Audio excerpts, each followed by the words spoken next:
Yes Vijaya Babu గారు, ఏంటి ఇదంతా ఒక పద్ధతి ప్రకారం, ఒక ప్లాన్ ప్రకారం, ఏదో పద్ధతి ప్రకారం గోడ కట్టారంటారే, అటు చంద్రబాబు లిస్ట్ ఇవ్వడం, ఆ లిస్టుని ఈసీకి పురంధేశ్వరి గారి ఫార్వర్డ్ చేయడం, అందులో ఎవరెవరిని ఎక్కడెక్కడ నియమించాలో కూడా వాళ్లే సూచించడం, దాని ప్రకారమే నియామకాలు జరగడం, ఈరోజు ఈ అల్లర్లు జరగడం. ఎక్కడైతే నిర్మించారో సార్ మీరు చూడండి, పల్నాడు జిల్లా ఒకటి కనిపిస్తోంది, తాడిపత్రి అనంతపురం జిల్లా కనిపిస్తోంది, అన్నమయ్య జిల్లా కనిపిస్తుంది, తిరుపతి జిల్లా ఒకటి కనిపిస్తోంది. ఇవన్నీ కూడా చంద్రగిరిలో మనం చూసాం. ఇవన్నీ కూడా వరుసపెట్టి జరుగుతున్నవన్నీ చూస్తుంటే ఎక్కడెక్కడ మార్పులు జరిగాయో అక్కడంతా కూడా ఈ గొడవలు, అల్లర్లు ఇవి జరుగుతున్నాయి. ఇదంతా పద్ధతి ప్రకారమే, ఒక ప్లాన్ ప్రకారమే చంద్రబాబు పురంధేశ్వరి కలిసి చేశారా? దాని ఫలితమే మనం ఈరోజు చూస్తున్నటువంటి దృశ్యాల.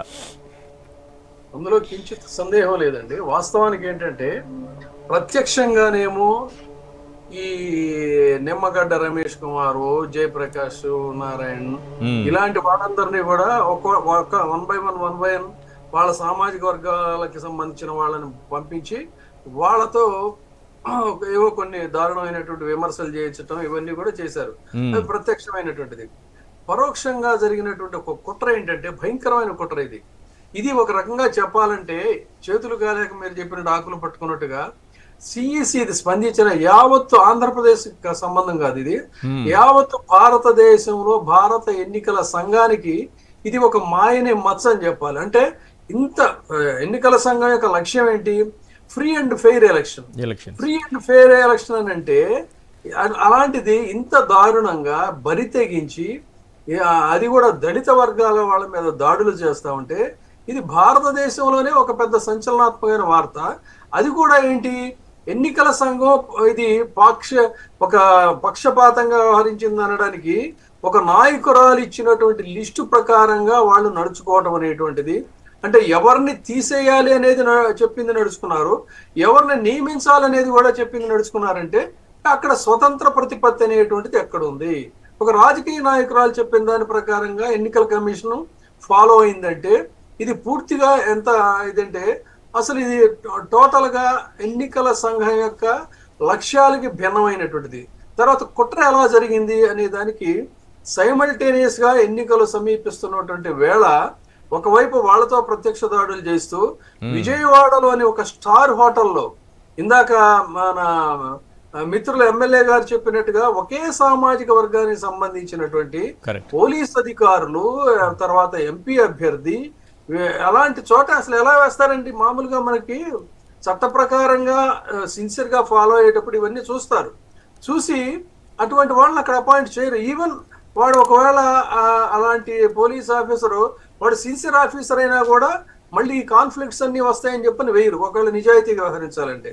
కానీ ఇక్కడ జరిగింది ఏంటంటే వీళ్ళు ఏబి వెంకటేశ్వరరావుని తీసుకొచ్చి ఇంతకంటే మించిన అరాచకాన్ని రాష్ట్రంలో సృష్టించాలి, అతన్ని హడావుడిగా ఏదో రకంగా డీజీగా పెట్టాలి, రాజేంద్రనాథ్ రెడ్డిని తీసేయాలని చెప్పని అతని క్యాట్ జడ్జిమెంట్ రాకముందే ఒకవైపు ఏబిఎన్ లోను లేకపోతే వాళ్ళ టీవీ చర్చల్లోను తర్వాత ఈనాడులోను వీటన్నిటిలో కూడా అతగాడు ఒక పెద్ద హీరోలాగా అదని ఇదని అతని గురించి ఒకవైపు ప్యాంపర్ చేస్తున్నారు. ఏమని?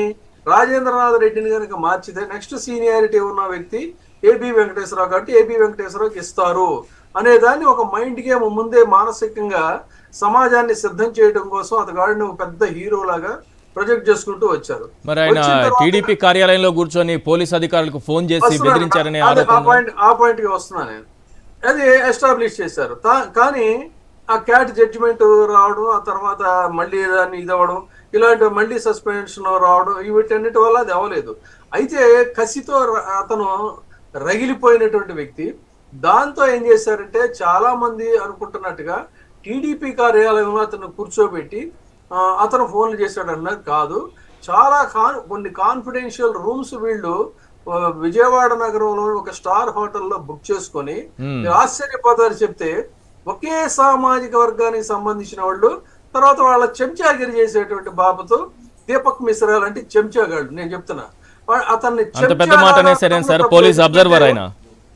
ఐపీఎస్ అనే పదానికే మాయన మచ్చండి. ఒకవైపు election commission free and fair elections పెట్టాలి, నువ్వు అబ్జర్వర్వా లేకపోతే వాళ్ళకి ఊడిగం చేసేటువంటి బాబుగాడు. ఎంత అవమానం అండి. Is it not a shame for a police officer? ఒక చాలా అవమానకరం. ఎక్కడి నుంచి వచ్చాడు ఇతను అని ఆరాధిస్తే ఇందులో ఇంకొక పేరు మీరు బయటికి తీసుకురావట్లా. ఒక పురంధేశ్వరి చంద్రబాబే కాదు, మ్మ్. సుజనా చౌదరి దగ్గర పనిచేసేటువంటి మాజీ ఐపీఎస్ ఆఫీసరు ఎస్. విష్ణువర్ధన్ ద్వారా ఈ దీపక్ మిశ్రా వీళ్ళిద్దరికీ కూడా ఢిల్లీలో అత్యంత సాన్నిహిత్యం ఉంది. మ్మ్. సో ఇతన్ని పికప్ చేసుకొని ఇతని ద్వారా, అంటే వీళ్ళ తెలివితేటలు ఎప్పుడు కూడా ఎలా ఉంటాయంటే అవతలవాడి భుజం మీద గన్ పెట్టి కాల్చటమే. రాజకీయాల్లో వీళ్ళ చండాలం అంతా చేయాలంటే ఒక పవన్ కళ్యాణ్ లాంటి వాడిని పికప్ చేసి అతని భుజాల మీద ఇది పెట్టి కాల్పిస్తారు, అతనితో తిట్టిస్తారు. ఈ కుట్రలో కుహకాలు చేయాలంటే ఈ దీపక్ మిశ్రా లాంటి వాడిని ఒకరిని పికప్ చేస్తారు. ఇది వాళ్ళ కుట్రలో ఒక భాగం. మ్మ్. ఈ స్టార్ హోటల్లో ఒక చోట ఏబి వెంకటేశ్వరరావు ఇతను కూర్చొని, ఇతనికి అంతా లిస్ట్ తెలుసు వాళ్ళు ఎవరు ఏంటి అనేది. అరే రేపు పొద్దున రాబోతుంది మన గవర్నమెంట్ ఎరా, మీరేం హెసిటేట్ చేయొద్దు అని టైం టు టైం వాళ్ళకి డైరెక్షన్స్ ఇవ్వడం. మ్మ్. తర్వాత పార్టీ కార్యకర్తలకి వాళ్ళు కాల్ చేయటం. ఒక సాక్షాత్ పోలీస్ ఆఫీసరే చెప్తున్నాడు వాళ్ళ సొంత ఆఫీసర్ అంటే అంతకంటే ఇంకేముంది, చెలరైపోతారు కదా, అతను చేయడం. తర్వాత ఇంకొక మీకు ఆశ్చర్యకరం అని చెప్తా, మనకి ఇంతవరకు వార్తల్లో బయటికి రానటువంటిది. చెప్పండి. అదే హోటల్లో ఒక వాళ్ళ సామాజిక వర్గానికి సంబంధించినటువంటి వ్యక్తి, న్యాయ వ్యవస్థలో ఉన్నతమైనటువంటి స్థానంలో ఉన్నటువంటి వ్యక్తి కూడా అదే హోటల్లో అదే రూమ్ లో ఉంటే అతను చెప్పేది ఏంటంటే వీళ్ళ డిస్కషన్స్ లో గ్రూప్ గా డిన్నర్ లో వాటిలో పార్టిసిపేట్ చేయలేదు, కానీ అబ్బాయి నేను ఏదో ఓటేయడానికి వచ్చిన వ్యక్తి అదే హోటల్లో వీళ్ళు ఉన్నటువంటి రూముల్లోనే పక్క రూముల్లో ఎందుకున్నాడు నాకైతే తెలియదు. కానీ అతగాడు ఒక రూమ్ లో, తర్వాత ఈ నిమ్మగడ్డ రమేష్ కుమార్ ఒక రూమ్ లో, ఏబి వెంకటేశ్వరరావు ఒక రూమ్ లో, ఈ విధంగా మొత్తం ఆ రూమ్స్ అన్ని కూడా బుక్ చేసుకొని కుట్రలకి కేంద్రంగా అక్కడి నుంచి వీళ్ళు టైం టు టైం డైరెక్షన్స్ ఇస్తున్నటువంటి ఇది ఆథెంటిక్ గా నాకున్నటువంటి విశ్వసనీయ సమాచారం ప్రకారం చెప్తాను. అంటే ఇన్ని రకాల శక్తులు ఏకమై ఒకే దీని కింద. తర్వాత పురంధేశ్వరి గారిని మనం ఇక్కడ చెప్పాల్సింది ఏంటంటే, సిసలైనటువంటి 1985లో జూలై 17వ తారీఖు నాడు కారంచేడులో జరిగినటువంటి దౌష్ట్యం ఆంధ్రప్రదేశ్ ప్రజలు, ముఖ్యంగా దళితులు ఎప్పటికీ మరిచిపోలేనటువంటి ఒక అతి దారుణ సంఘటనకి సంబంధించినటువంటి దగ్గుపాటి కుటుంబానికి సంబంధించిన సిసలైన కోడలుగా తిరిగి మళ్ళీ అదే రకమైనటువంటి దౌష్ట్యాన్ని, అదే రకమైనటువంటి దుర్మార్గాన్ని, అదే రకమైనటువంటి దళితుల మీద అక్కసుని చాలా తెలివిగా డిజైన్ చేసి ఇవాళ చేసింది అని చెప్పడానికి ఇవాళ ఎంతమంది దళిత వర్గాల వాళ్ళు తలలు ఎక్కడికెళ్ళి పారిపోవాలో తెలియక ఇళ్లల్లో తలలు దాచుకుంటే మహిళల్ని కూడా, దళిత మహిళల్ని కూడా బయటికి లాగి తన్నినటువంటి పరిస్థితి. అంటే నిజానికి ఇందాక చూడండి, వైసీపీ విషయానికి వస్తే ఆయన పిన్నెల్లి రామకృష్ణారెడ్డి గారు ఆ రాజకీయ అనుభవంతో ఏంటన్నది ఒక్క సైగ చేస్తే మొత్తం వాళ్ళ ఆ కుటుంబాల సంగతి అంతా చూస్తామని. ఆ దమ్ము, ధైర్యం, కెపాసిటీ ఉన్నటువంటి నాయకులే వైసీపీలో ఉన్నారు. దాదాపుగా 5 సంవత్సరాలు ఏ రకమైనటువంటి అవాంఛనీయ సంఘటనలు జరగకుండా ఎంత రెచ్చగొట్టినా, ఎమ్మెల్యేలకి మంత్రులకి చెప్పులు చూపించిన, వీపు చీరేస్తానని చెప్పిన, ముఖ్యమంత్రిని దుర్భాషలాడిన, ఆయన మీద ప్రత్యక్షంగా దాడి చేసిన సంయమనం పాటించండి. ఇందాక ఆయన చెప్పినట్టుగానే ముఖ్యమంత్రి గారు కూడా సంయమనం పాటించండి ఆ విధంగా చెప్పుకుంటూ వచ్చిన ఏదో రకంగా రెచ్చగొట్టి, ఎందుకంటే రచ్చలో వీళ్ళు గెలవలేరు కాబట్టి రెచ్చగొట్టి ఏదో రకంగా గెలవాలనేటువంటి ఒక దిగజారుడు రాజకీయానికి చేసి, ఇంకొక దౌర్భాగ్య సంఘటన ఏంటంటే రాష్ట్రంలో 5 సంవత్సరాల్లో ఎక్కడా జరిగినటువంటి ఇంత హింసకి ఇవాళ వాళ్ళ చేతుల్లోకి వెళ్ళిన తర్వాత హింసకి తెరలేపి రాష్ట్రంలో చిచ్చు పెట్టి పేద మహిళల రక్తాన్ని ఒకవైపు చవి చూస్తూ మహాభక్తుడిలాగా దేవాలయాల చుట్టూ ప్రదక్షిణలు చేస్తున్న చంద్రబాబు యొక్క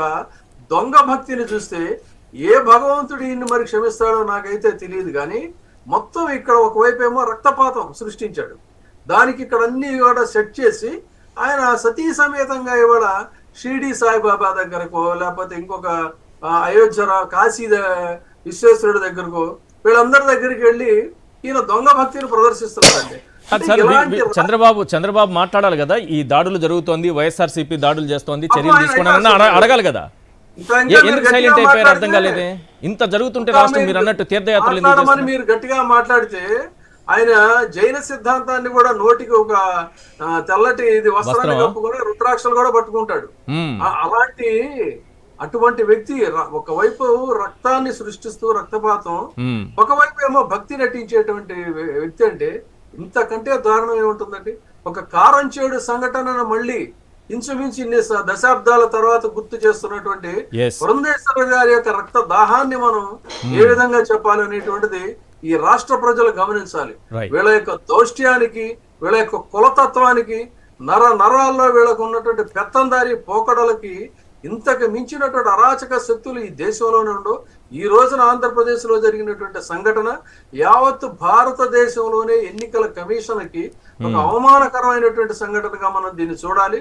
మొత్తం మీద సంయమనం పాటించి మరింత రక్తపాతం జరగకుండా ఆయనకున్న రాజకీయ అనుభవంతో వ్యవహరించినటువంటి తీరికి నేనైతే right, సోదరులు పిన్నెల్లి రామకృష్ణారెడ్డి గారిని మనస్ఫూర్తిగా అభినందిస్తున్నా. ఆయన్నే కాదు, మనం మిగతా చోట్ల ఉన్నటువంటి చాలా చోట్ల ఎవరు కూడా వాళ్ళు కంట్రోల్ తప్పలేదండి. అవును, ఎందుకంటే tomorrow they are the winners, they are going to be winners, great Yes. Winners వాళ్ళకి తెలుసు. అందుకని ఈ తాత్కాలికమైనటువంటి ఉద్రేకాలకు వాళ్ళు లోను కాకపోవడం అనేది నిజంగా అది జగన్మోహన్ రెడ్డి గారి యొక్క సిసలైనటువంటి సిద్ధాంతాన్ని వీళ్ళు పాటించారని చెప్పి అనుకోవాలి మనం.